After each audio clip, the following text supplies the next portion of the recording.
오늘 우리에게 주신 말씀은 신명기 4장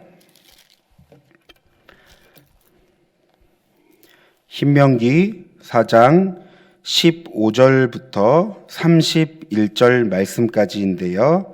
저희는 15절부터 24절 말씀까지 함께 교독하시겠습니다. 여호와께서 호렙산 불길 중에서 너희에게 말씀하시던 날에 너희가 어떤 형상도 보지 못하였은즉 너희는 깊이 삼가라. 그리하여 스스로 부패하여 자기를 위해 어떤 형상대로든지 우상을 새겨 만들지 말라.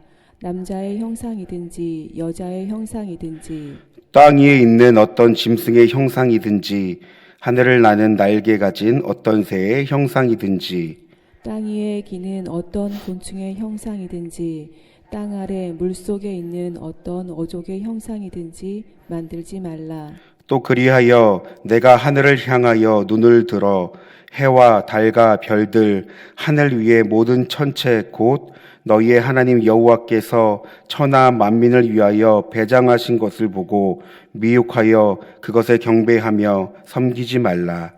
여호와께서 너희를 택하시고 너희 새 풀무불 곧 애굽에서 인도하여 내사 자기 기업의 백성을 삼으신 것이 오늘과 같아도 여호와께서 너희로 말미암아 내게 진노하사 내게 요단을 건너지 못하며 내 하나님 여호와께서 내게 기업으로 주신 그 아름다운 땅에 들어가지 못하게 하리라고 맹세하였은즉 나는 이 땅에서 죽고 요단을 건너지 못하려니와 너희는 건너가서 그 아름다운 땅을 얻으리니 너희는 스스로 삼가 너희의 하나님 여호와께서 너희와 세우신 언약을 잊지 말고 내 하나님 여호와께서 금하신 어떤 형상의 우상도 조각하지 말라.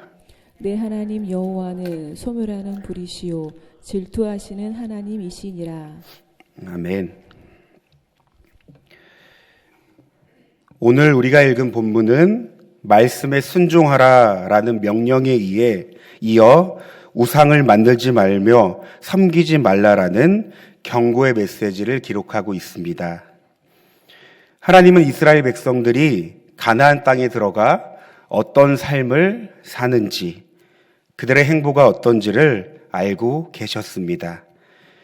그래서 성경을 보면 하나님은 과거, 현재, 미래에 걸쳐 이스라엘 백성들이 어떤 삶을 살아야 하는지 알려주십니다. 그것이 바로 율법이며 오늘 본문에 해당되는 말씀입니다. 특별히 고대 사회에서 이집트나 가나안 땅은 온갖 피조물을 신으로 여기고 돌이나 나무로 신의 형상을 만들었는데요. 이스라엘 백성들 역시 이런 영향을 받을 수밖에 없었습니다. 그래서 우리가 읽은 15절에서 18절 말씀은 아무 형상대로든지 우상을 새겨 만들지 말라는 하나님의 경고의 말씀입니다. 하나님은 이를 엄격히 금하셨는데요. 바로 이것이 하나님께서 만든 피조물을 신격화하는 엄청난 죄이며 하나님의 창조 질서를 파괴하고 거스르기 때문입니다. 여러분, 우리는 본문과 더불어 이스라엘 백성들이 차지할 가나안 땅에 대해 살펴볼 필요가 있는데요. 우리가 읽지 않았지만 25절 말씀에도 이스라엘 백성들이 가나안 땅에 거주하며 살 때에 하나님께서는 또다시 반복하며 우상을 만들지 말고 섬기지 말라고 말씀하십니다. 그러니까 우리는 이 말씀들을 통해 하나님께서 얼마나 우상 숭배를 싫어하시는지를 알 수 있다는 겁니다. 따라서 우리가 읽은 24절 말씀이죠. 하나님을 질투의 하나님이라고 말하며 우상 숭배에 대해 경고하고 있습니다. 여러분, 특별히 이스라엘 백성들이 건너갈 가나안 땅은요, 이스라엘 백성들이 들어가기 전 이미 가나안 종교의 영향을 받은 땅입니다. 또한 기후와 자연 환경에 따라 밀접하게 관련된 땅인데요. 어제 우리는 가나안 땅의 기후와 자연 환경을 잠깐 살펴보았습니다. 가나안 땅은 물이 부족한 땅이라고 했습니다. 따라서 풍족한 자원을 이루려면 하늘에서 비가 내려야 합니다. 그래서 이 땅은 이른 비와 늦은 비, 우리말로 가을비와 봄비가 두 차례 크게 내린다고 했습니다. 따라서 성경이 말하는 젖과 꿀이 흐르는 땅이 되기 위해 반드시 비는 필요했습니다. 그러나 만약 가을비와 봄비가 내리지 않으면 여러분 이 땅은 어떻게 될까요? 무엇보다 가뭄과 흉년이 들어 이 땅에 위기가 찾아옵니다. 이러한 예를 성경에서 자주 찾아볼 수 있는데요. 대표적으로는 창세기 42장에 해당되는 말씀이죠. 야곱과 그의 가족들이 거주하던 이 가나안 땅에 흉년이 들어 요셉이 국무총리로 있던 애굽으로 곡식을 구하러 가던 장면을 우리는 잘 압니다. 그러니까 가나안 땅은 제때 비가 내리지 못하면 나라 전체가 위기에 빠질 정도로 심각한 가뭄과 흉년이 닥친다는 겁니다. 그러니 무엇보다 가나안 땅은 풍요와 비를 상징하는 바알신을 섬겼습니다. 따라서 이들은 바알과 같은 우상들을 여러 형상과 조각으로 새기며 그들의 풍요와 안녕을 기원했습니다. 그렇다면 여러분, 가나안 땅에 처음 들어온 이스라엘 백성들은 어떠할까요? 들어와 보니 하나같이 이들이 바알신을 섬기고 있는데요. 또 그들의 모습을 보니 너무나 풍족하게 살아갑니다. 여러분, 이스라엘 백성들 역시 그들의 마음이 심히 동요됐을 것입니다. 신명기 13장 29절 이하의 말씀은 이렇습니다. 내 하나님 여호와께서 내가 들어가서 쫓아낼 그 민족들을 내 앞에서 멸절하시고 내가 그 땅을 차지하여 거기에 거주하게 하실 때에 너는 스스로 삼가 내 앞에서 멸망한 그들의 자취를 밟아 올무에 걸리지 말라. 또 그들의 신을 탐구하여 이르기를 이 민족들은 그 신들을 어떻게 섬겼는고 나도 그와 같이 하겠다 하지 말라. 그러니까 이스라엘 백성들이 가나안 땅에 처음 들어갈 때 아니 이 사람들은 어떤 신을 섬기기에 이렇게 풍족하게 잘 살 수 있는 거지? 나도 한번 하나님이 아닌 바알신을 섬겨볼까? 이랬다는 것입니다. 그러니 여러분, 광야에서는 만나와 메추라기로 하나님께서 먹이시고 키우셨습니다. 그런데 가나안 땅은요, 철저히 그들의 노력과 열심, 수고를 통해 살아가야 할 땅입니다. 따라서 그들은 자연스럽게 하나님이 아닌 다른 우상에게 눈을 돌리기 시작한 것이죠. 신명기 11장 16절입니다. 너희는 스스로 삼가라.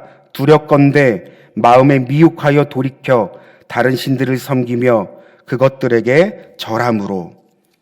여러분, 우리는 생각해 봅니다. 결국 이스라엘 백성들은 안목의 정욕에 의해 하나님이 아닌 우상을 선택하였던 것입니다. 그래서 우리가 읽은 말씀에는 이스라엘 백성들이 새긴 우상을 만들고 섬긴 궁극적인 이유를 찾을 수 있는데요. 우리 다 함께 16절을 한번 읽어보겠습니다. 그리하여 스스로 부패하여 자기를 위해 어떤 형상대로든지 우상을 새겨 만들지 말라. 여기까지 읽겠습니다. 여러분, 성경은 우상을 새기며 섬긴 목적을 무엇이라고 하였나요? 자기를 위해 만들었다고 합니다. 나의 평안, 나의 만족, 나의 기쁨, 나의 행복, 나의 안위. 여러분, 그들의 목적은 분명했습니다. 그들의 목적은 하나님이 아닌 내 자신이었습니다. 그러므로 자신을 위해서라면 무엇이든지 우상을 만들고 섬길 수 있었습니다. 그 내용이 16절부터 해당됩니다. 남자의 형상이든지 여자의 형상이든지 땅 위의 어떤 짐승의 형상이든지 하늘의 어떤 새의 형상이든지 곤충이든지 물고기든지, 나아가 19절 말씀이죠. 하늘의 해와 별과 달들이든지. 여러분, 그들은 자기 자신을 위해 무엇이든지 우상을 새기며 만들 수 있다는 것을 하나님은 말씀하셨습니다. 따라서 오늘 본문을 통해 우리는 무엇을 알 수 있습니까?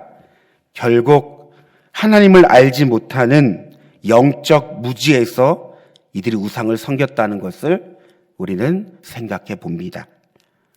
왜냐하면 하나님께서는 계속적으로 규례와 율법을 통해서 말씀하셨습니다. 무엇을요?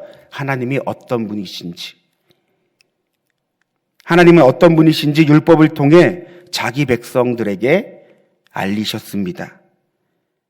호세아 4장 6절의 말씀은 이렇게 기록하고 있습니다. 내 백성이 지식이 없으므로 망하는도다. 내가 지식을 버렸으니 나도 너를 버려 내 제사장이 되지 못하게 할 것이요. 내가 내 하나님의 율법을 잊었으니 나도 내 자녀들을 잊어버리리라.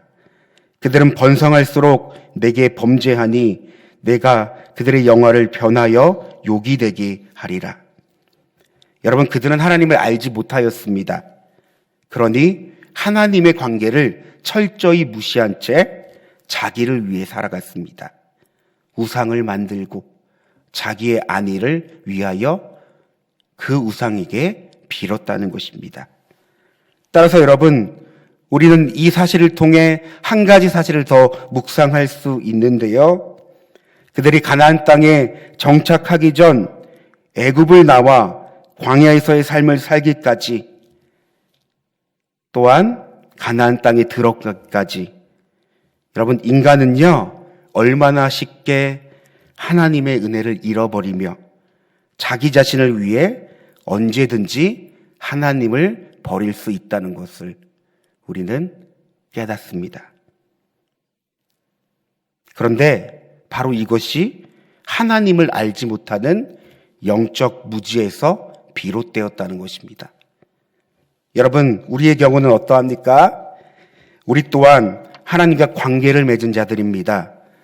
죄로 인해 죽을 수밖에 없던 우리를 위해 하나님은 이 땅 가운데 그의 아들 예수 그리스도를 보내주셨습니다. 예수님은 우리의 죄를 위해 십자가에서 죽으시고 부활하셨습니다. 따라서 우리는 주님 안에서 하나님의 자녀요, 그의 백성이 되었고 하나님의 영광을 위해 살아가는 자가 되었습니다. 그런데 우리의 삶을 보면 하나님의 영광을 위해 살아간다고 하지만 어쩌면 이스라엘 백성들처럼 나의 만족과 나의 평안과 나의 기쁨과 나의 행복, 나의 안위를 위해 나만의 우상을 만들고 어쩌면 이것을 하나님보다 더 의지하며 살아가는 우리의 모습은 없는지 점검해 봅니다. 어쩌면 그 우상들이 내가 가진 것, 나의 물질이 될 수 있겠죠. 나의 사랑하는 아들, 딸, 자녀들이 될 수 있습니다. 내가 가진 힘과 능력, 나의 모든 것이 하나님보다 더 의지되고 바랄 수 있는 우상이 될 수 있습니다. 어쩌면 우리가 하나님을 믿는다고 하지만 하나님과 내가 맞는 그 우상 사이를 걸치며 살아가는 우리의 모습은 없는지 점검해 봅니다. 여러분, 이스라엘 백성들의 우상 숭배는요, 철저히 하나님을 알지 못하는 영적 무지에서 비롯되었습니다. 그런데 이 영적 무지가 참으로 무서운 이유가 있습니다. 왜요? 이스라엘 백성들을 통해 우리는 알 수 있는 사실이 있는데요. 바로 하나님에 대한 무지가 결국 하나님을 향한 무시로 드러났습니다. 그리고 그 무시가 결국 하나님과 무관한 삶으로 살았다는 것을 우리는 그 백성들을 통해 알고 있기 때문이죠. 어쩌면 이스라엘 백성들이 아닌 우리의 삶이 이와 같은 삶을 살고 있진 않은지, 하나님을 믿는다고 하지만 전혀 하나님과는 무관한 삶을 살고 있지 않은지, 여러분, 우리는 이 말씀을 통해 생각해 봅니다. 말씀을 정리하겠습니다. 오늘 본문은 우상 숭배에 관한 말씀입니다. 무엇보다 하나님은 우상 숭배를 싫어하셨습니다. 그런데 이 우상 숭배는 성경을 보니까 자기를 위한 인간의 만족이며 결국 하나님을 알지 못하는 영적 무지에서 나왔다는 사실을 우리는 생각해 봅니다. 그러므로 여러분, 이 시간 하나님의 은혜를 구하며 다 함께 기도하길 원하는데요. 하나님, 먼저 하나님이 아닌 나의 만족과 나 자신을 위해 어쩌면 내가 우상을 만들고 살아가는 삶은 아닌지 이 시간 말씀을 통해 나의 삶을 점검해 봅니다. 하나님, 이 시간 밝히 깨달아 알 수 있는 은혜를 더하여 주시고 또한 하나님을 믿노라 하면서 하나님을 알지 못하는 영적 무지에 빠져 있는 우리의 삶은 아닌지 말씀을 통해 깨닫게 하시며 우리의 시선이 다시금 하나님을 바라보고 하나님만을 갈망할 수 있는 우리의 삶이 될 수 있도록 이 시간 다 함께 주여 한번 부르시고 기도하겠습니다.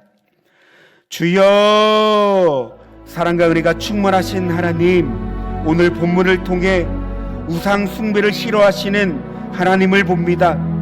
하나님, 하나님께서 친히 선택하시고 언약을 맺으신 이 하나님 이스라엘 백성들은 우상을 섬기며 결국 하나님을 떠나 하나님을 저버리는 인생을 살았습니다. 그런데 그들이 우상을 섬기고 우상의 어떤 형상을 만들며 그것은 결국 그들 스스로를 위하여 그 우상을 만들며 섬겼다고 성경은 기록되어 있습니다. 하나님, 그런데 이스라엘 백성들의 모습 속에서 어쩌면 그 모습이 나의 모습은 아닌지 살펴봅니다. 하나님을 믿느라고 하지만 나의 안정과 나의 평안과 나의 행복만을 위해서 어쩌면 스스로 우리는 우상을 섬기고 우상을 새기고 살아가는지 우리의 삶을 철저히 돌아볼 수 있는 은혜를 더하여 주시옵소서. 그러므로 하나님이 영적인 경각심을 갖고 오늘 말씀을 기억하게 하여 주시옵소서. 또한 더 나아가 우상 숭배를 금지하시는 그 하나님의 마음, 이스라엘 백성들을 향한 하나님의 본심, 우리를 향한 하나님의 마음을 깨달아 알게 하여 주셔서 더욱더 하나님을 바라고 하나님만을 섬길 수 있는 우리의 삶이 될 수 있도록, 오직 하나님만 갈망할 수 있는 우리의 모든 삶이 될 수 있도록 하나님 우리를 인도하여 주시옵소서. 하나님, 그러므로 이 말씀을 통해 얼마나 이스라엘 백성들이 하나님에 대해 모르고 있는지, 영적 무지함에 빠지고 있는지 하나님 우리는 되새겨봅니다. 어쩌면 그들의 삶이 나의 삶은 아닌지, 내가 하나님을 믿느라고 하지만 하나님을 전혀 모르는 영적 무지에 빠져 살아가고 있는지 다시금 하나님 나의 삶을 통해 점검하게 하여 주시며 더욱더 하나님을 알아갈 수 있는 은혜를 더하여 주시옵소서. 하나님, 오늘도 이 말씀이 우리의 삶 가운데 더욱더 적용되길 원합니다. 우리가 하루를 살아갈 때 온전히 우리의 참신이시며 우리의 생명이시는 그 하나님만 바라볼 수 있는 은혜를 더하여 주시옵소서. 하나님, 우리가 너무나도 연약하기에 순간에 그 찰나에 하나님이 아닌 이 세상의 것을 바라보며 그것을 의시하며 살아가는 우리의 마음들이 있습니다. 우리의 안위를 위해서, 우리의 평안을 위해서, 우리의 만족을 위해서 하나님이 아닌 다른 곳에 우리의 시선을 둔 우리의 모습들을 하나님 회개하게 하시며 더욱더 하나님만 바라볼 수 있는 오늘의 삶을 허락하여 주시옵소서.